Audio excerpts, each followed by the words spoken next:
Hi అండి. అందరికీ very good morning. నేనైతే మీకోసం ఈరోజు ఒక స్పెషల్ రెసిపీ అయితే చూపించబోతున్నాను. ఇదైతే గులిబిందెల పులుసు అండి. ఈ రెసిపీ అయితే మీకోసం. ముందుగా అయితే నేను గులిబిందెల్ని మార్కెట్‌కి వెళ్ళి తీసుకొచ్చి శుభ్రంగా క్లీన్ చేసుకొని ఇలా కడిగేసి ఫ్రెష్‌గా అయితే క్లీన్ చేశాను. క్లీన్ చేసిన తర్వాత ఆల్రెడీ నేనైతే చింతపండుని కొంచెం నానబెట్టుకొని ఉంచాను పులుసు కోసము. మ్యాక్సిమం ఒక పులుసుకి ఈ గులిబిందెల పులుసుకైతే మాత్రం కొంచెం పుల్లగా ఉండాలండి. పుల్లగా ఉంటేనే టేస్ట్‌గా ఉంటుంది మీకు పులుసు. నేనైతే ఒక పావు కేజీ చింతపండులాగైతే నానబెట్టాను. ముందుగా మీరేం చేసుకోవాలంటే ఈ చింతపండు పులుసుని బాగా చిక్కగా అయితే మనం తీసుకోవాలి. ఎందుకంటే పులుపు చాలకపోతే తర్వాత మనం వాటర్ వేసుకున్నా పర్లేదు. ముందే మనం పలచగా చేసుకుంటే ఈ పులుసు అయితే టేస్ట్ అయితే బాగోదు. చప్పగా ఉండడం వల్ల ఈ పులుసు అనేది టేస్ట్ రాదండి. ఈ పులుసుకైతే చాలా పుల్లగా అయితే ఉండాలి. నేనైతే చింతపండును నానబెట్టుకొని బాగా పిసికేసి నేను పులుసుని కొంచెం తీసుకొని ఒక గిన్నెలో వేసుకొని మరగపెడదామని ఆల్రెడీ పుల్లయితే తీసుకుంటున్నాను. మీరు కూడా మీకు నచ్చినంత మీరు తీసుకునే క్వాంటిటీ బట్టి మీరైతే చింతపండు అయితే తీసుకోవాలి. నేనైతే పావు కేజీ చింతపండు అయితే తీసుకున్నాను. నేను తీసుకొని ఇంకా మరగబెడదామనుకొని ఇంకా స్టవ్ మీద అయితే ఒక గిన్నె పెట్టుకొని ఈ పులుసు అయితే చిక్కగా వేసుకున్నాను. చూడండి ఫ్రెండ్స్ ఎంత చిక్కగా ఉందో.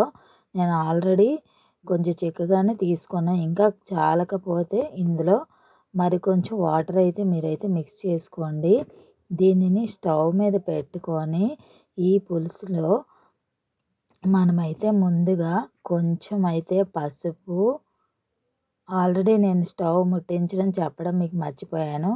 ఎందుకంటే స్టవ్ అనేది మనం ఆన్ చేసి ఈ పులుసు అనేది పెట్టుకొని ఇందులో చూసారా ఫ్రెండ్స్ ఎంత చిక్కగా ఉందో పులుసు అయితే. అలాగే ఇందులో చిక్కగా ఉంచుకొని ఇందులో కొంచెం కూడా వేయండి. ఆల్రెడీ మనం కారం ఒకవేళ వేస్తున్నా కూడా కొంచెం పచ్చిమిరపకాయలు వేసుకోవడం వల్ల పులుసు అయితే చాలా టేస్టీగా ఉంటుంది. అలాగే ఒక టమాటా కూడా ఇందులో వేయండి. టమాటాని బాగా మెదిపి ఇందులో వేసి మనం పులుసు అయితే బాగా మరగబెట్టుకోవాలి ఫ్రెండ్స్. పులుసు ఎంత చిక్కగా ఉంటే మనకి టేస్ట్ అనేది అంత బాగా వస్తుంది. అలాగే ఇందులో కొంచెం కారం కూడా వేసి మనం కొంచెం బెల్లం అయితే కానీ పంచదార కానీ ఈ పులుసులో వేయాలి. వేయడం వల్ల పులుసు అనేది చాలా టేస్టీగా ఉంటుంది. నేనైతే పులుసుని ఇంకా మరగబెట్టేసాను. ఈలోపు మనం ఏం చేద్దామో ఇంకా చూసుకుందాం. ఈ పులుసు మరిగేలోపు మనం ఫిష్ అనేది మ్యాగ్నేట్ చేసుకుందాం. కొత్తిమీర కూడా కొంచెం మనం వేసుకోవడం వల్ల పులుసు ఇంకా టేస్టీగా ఉంటుంది. ఇంకా ఫిష్ అయితే మనకి క్లీనింగ్ అయిపోయింది కదా! ఈ ఫిష్‌లో ఆల్రెడీ మనం పసుపు, ఉప్పు వేసి కడుక్కున్నాం కదా! ఇంకా మరి కొంచెం ఉప్పు, కారం, పసుపు వేసుకొని మనమైతే కాసేపు మనం మ్యాగ్నేట్ చేసుకొని బాగా అయితే కలుపుకొని పక్కన పెట్టుకుందాము. ఇలా పక్కన పెట్టుకోవడం వల్ల ఈ ఫిష్‌లోకి ఆల్రెడీ మనకి ఈ ఫిష్ చాలా చప్పగా ఉంటుంది. కాకపోతే ఇలా ముందుగా మనం కలిపి పెట్టుకోవడం వల్ల ఈ పులుసు అయితే చేపలకి కొంచెం కారము, ఉప్పు అనేది బాగా పట్టి కొంచెం టేస్ట్ అనేది బాగా వస్తుంది. నేనైతే ఇలాగ బాగా కలిపేసి ఇంకా పక్కనైతే పెట్టేసుకున్నాను. ఇంక మ్యాగ్నెట్ అయితే అయిపోయింది. ఇంకా ఇప్పుడు మనం ఇవి చేపల పులుసు కోసం కొంచెం పేస్ట్‌ని అయితే తయారు చేసుకోవాలి. ఈ పేస్ట్ వేయడం వల్ల మనకి పులుసు అనేది చిక్కగా వస్తుంది. నేను ఆల్రెడీ ఒక మిక్సీ బౌల్ తీసుకొని అందులోకి ఒక ఉల్లిపాయ, అలాగే కొంచెం ధనియాలు, జీలకర్ర, ఆవాలు, తెల్లుల్లిపాయలు వేసి ఇంకా మిక్సీ అయితే చేసుకుంటున్నాను.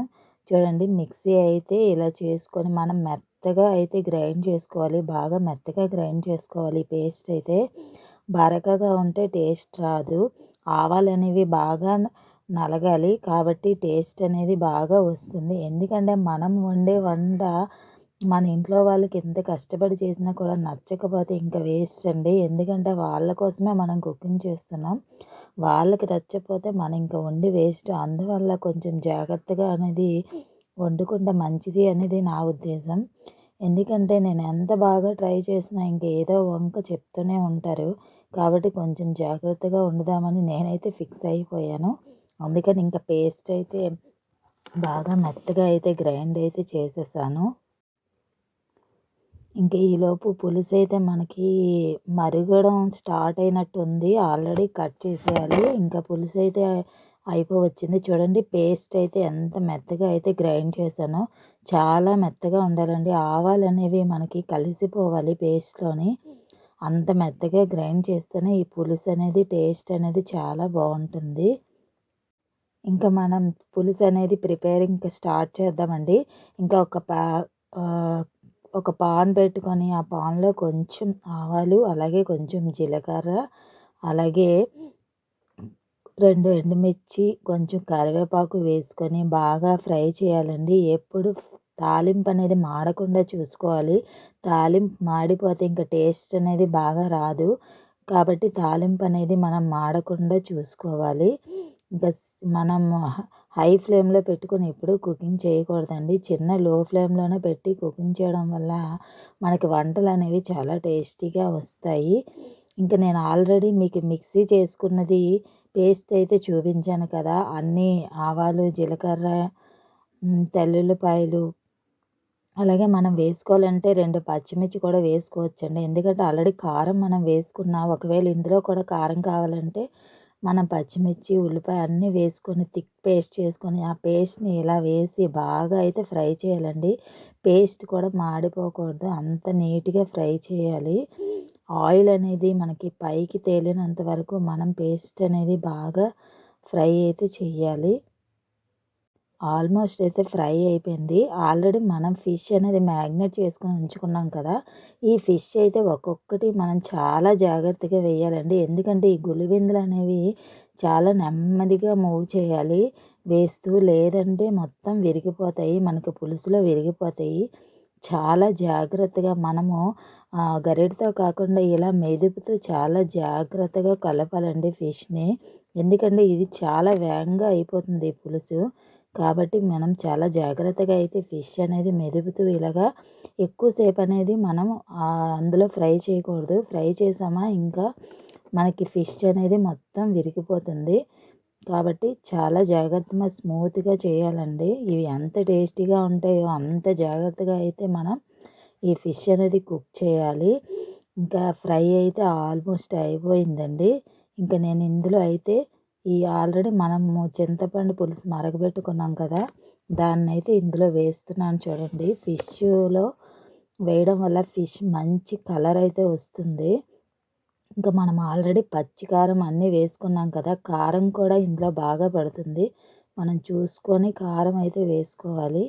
ఆల్రెడీ మనం ఒక 4 స్పూన్స్ కారం వేసుకున్నా, ఇంకా మనం చాలకపోతే కొంచెం చూసుకొని కొంచెం కారం వేసుకోవాలి. ఎందుకంటే ఈ పులివెందుల పులుసుకైతే కారం, అలాగే పులుపు సరిగ్గా ఉంటేనే టేస్ట్‌గా ఉంటుంది. ఎందుకంటే ఫిష్ చాలా చప్పగా ఉంటుంది కాబట్టి మనం అన్నీ సమపాల్లో వేయడం వల్ల ఈ ఫిష్ అనేది పులుసు చాలా టేస్టీగా ఉంటుంది. ఇంకా ఫిష్ పులుసు అయితే కంప్లీట్ అయిపోయిందండి. చూడండి మంచి కలర్ వచ్చి ఎంత చూడడానికి ఎంత చక్కగా ఉందో. ఇంకా ఆల్రెడీ గార్నిష్ కోసం నేనైతే కొంచెం కొత్తిమీర అయితే పైన జల్లాను. ఇంకా కంప్లీట్ అయిపోయిందండి. చూడండి చూడడానికి ఎంత చక్కగా ఉంది. మీరు కూడా ట్రై చేయండి. ఈ వీడియో కూడా మీకు నచ్చితే లైక్, సబ్స్క్రైబ్, షేర్ చేయండి. మీరు కూడా నా రెసిపీని చూసి ఎలా వండాలో చూసుకొని ఒక కామెంట్ అయితే ఇవ్వండి. ఇంక ఈ పులుసు మీ ఊర్లో మీరైతే ఎలా వండుతారో నాకైతే కామెంట్ చేయండి. మీరు ఏ ఇంగ్రీడియెంట్స్‌తో ఎలా వండుతారో నాకైతే కామెంట్ చేయండి. థ్యాంక్ యూ అండి. చూసారా చూడడానికి ఎంత చక్కగా ఉందో, ఎంత టేస్టీగా ఉంటుందో. ఇంకా ఆల్మోస్ట్ కంప్లీట్ అయిపోయిందండి. ఇంకా మనం గార్నిష్ కూడా వేసేసాం. మీకు నచ్చితే ఈ వీడియోని చాలామందికి ఇంకా షేర్ చేయండి. అలాగే సబ్స్క్రైబ్ చేయడం మాత్రం మర్చిపోకండి. నా ఛానల్ నచ్చితే సబ్స్క్రైబ్, లైక్, షేర్, కామెంట్ కూడా చేయండి. Thank you all.